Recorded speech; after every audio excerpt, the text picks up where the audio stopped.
Hi, what are the basics of the Bible?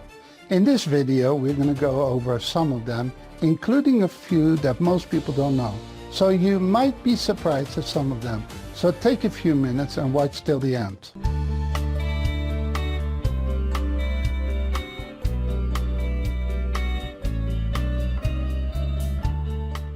The Bible is actually a library of 66 books. And these books are divided in two parts, the Old Testament and the New Testament. The Old Testament was written before Jesus Christ came to earth, and the New Testament was written after Jesus Christ came to earth. The Old Testament is also called the Tanakh, or the Hebrew Bible.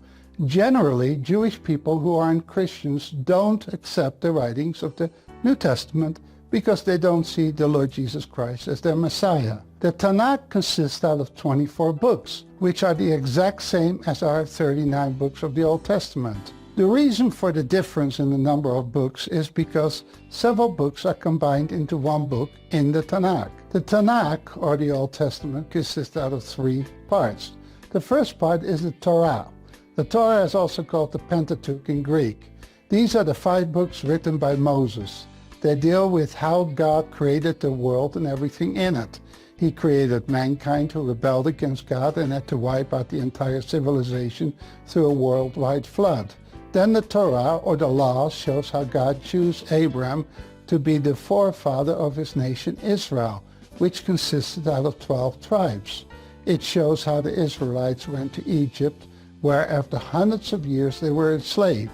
Then God liberated them through his servant Moses, who also wrote the law or instructions in 613 commands. The Torah introduces many new subjects like marriage and government, so do read it. Therefore, it's vital to understand this very well. The next part of the Old Testament is the Nevi'im. This means the prophets. We can read here the story of the nation of Israel from the moment they started capturing the land of Canaan. We can read how the kings were chosen, the major one being King David, who was also the forefather of the Lord Jesus Christ. Then the nation of Israel split into 2 kingdoms, the southern kingdom, or Judah, and the northern kingdom, or Israel. The northern kingdom later on was taken into captivity by the Assyrians, who were extremely cruel, and the southern kingdom was taken into captivity by the Babylonians for about 70 years. Many books of the Nevi'im were combined into one book. For instance, the 12 minor prophets from Hosea to Malachi were one book called the Book of the 12. Finally, the last part of the Old Testament is the Ketuvim, or the writings. These are the books like the Psalms, Proverbs, etc. They end with the 2 books of the Chronicles in one book. Whereas the Book of Kings talks about the political situation, the Chronicle books approach the history from the perspectives of the priests. So why did the Jewish people refer to the Old Testament as the Tanakh? Well, it's because of those 3 parts, the Torah, T-A, the Nevi'im, N-A, and the Ketuvim, K-H. So you put that together and you get Tanakh.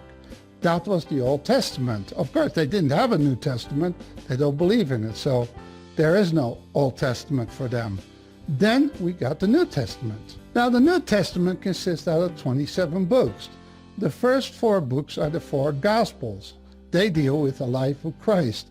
I really recommend that you watch this short video about the difference in the 4 Gospels. Then the next book is the book of Acts, which deals with the early church history.